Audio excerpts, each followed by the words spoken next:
Hello, my name is Hawthorn, and in this video I'm going to be talking about this EastCoast TL Deluxe electric guitar.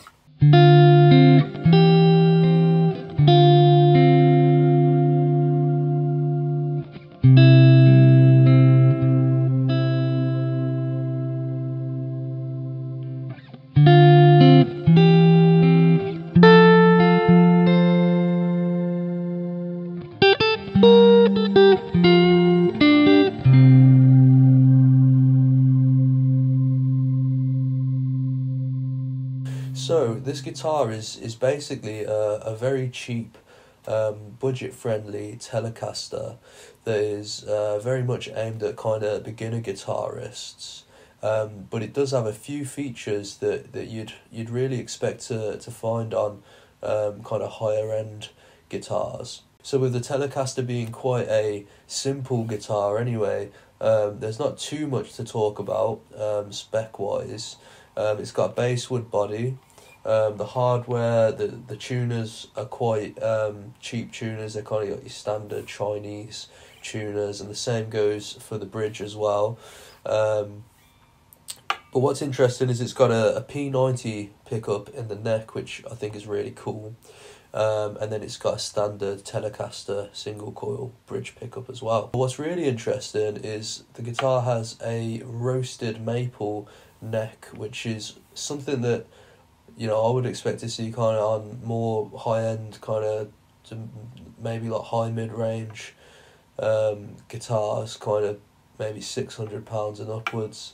So it's really interesting to see that on a budget guitar like this one. The neck has quite a modern feel to it. It's got a 17-inch fretboard radius, which is quite flat.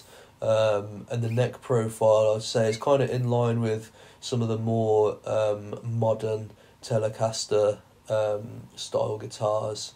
It's certainly not a chunky neck, which again lends itself well to beginner guitarists. The neck is slightly similar to the Harley Benton Telecasters, because they also come with the roasted maple necks. I would say that the Harley Benton necks are definitely more probably closer to like the vintage classic kind of Telecaster style neck. They're a little bit chunkier than the neck on this EastCoast. But I'm going to come back to the Harley Benton stuff in a minute. Something else I really like about this guitar is it's got a contoured neck heel and contoured the lower horn is also contoured, so you got like a much easier upper fret access. It's really comfortable guitar to play, which again, that's something that you wouldn't really expect to see on a lower end kind of budget guitar. So yeah, I think that's really cool.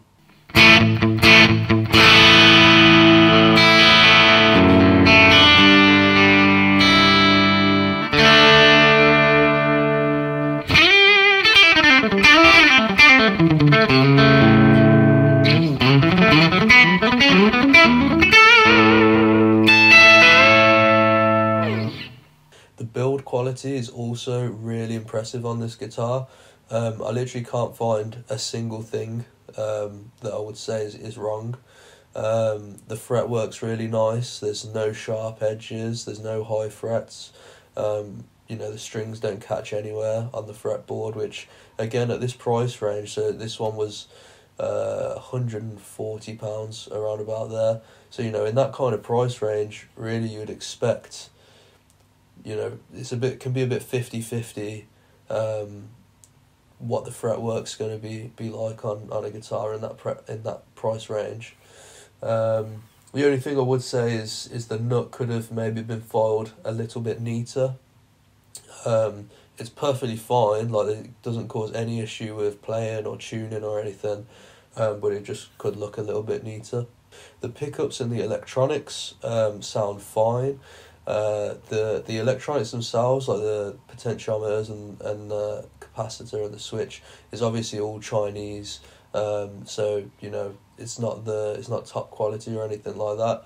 But it all works fine, no issues at all. The pickups sound, I'd say pretty good actually. They do the telly thing really well. And it's really nice having the P90 in the neck as well. Just kind of gives it a little bit more versatility. It's, you know, it's a nice touch. So I mentioned the Harley Benton Telecasters a minute ago, and I say that these are very much comparable to the Harley Bentons. Again, like I said, they got the roasted maple necks. They're around the same price point. They got similar Chinese hardware. The bridge is pretty much exactly the same. I'd say I like the tuners a little bit more on the Harley Benton. They got I think they're Wilkinson vintage style tuners. There's nothing wrong with the tuners on the East Coast. They're just kind of your typical cheap tuners, but then I like the contours on the East Coast. I think that's a really, really cool touch, and the Harley Benton doesn't have that, so it's kind of, I'd say they're definitely around the same kind of quality, and obviously around the same kind of price point as well. I mentioned about these guitars being kind of aimed at beginner guitarists, but I've got to say, with the quality and the playability and the sound, like, they're kind of, I'd say they're suitable for people who have been playing a longer time as well, like even gigging musicians.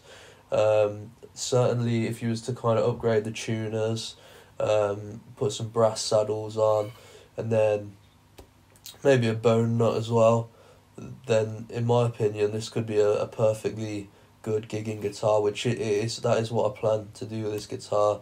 I'm going to upgrade the tuners, put some locking tuners on, brass saddles, a bone nut, and then maybe further down the line upgrade the pickups as well. But again, the pickups in this are just fine. They sound good. Overall, I'd say that the EastCoast TL Deluxe is a brilliant budget guitar with excellent value for money, not just for beginner guitarists but also for gigging musicians as well.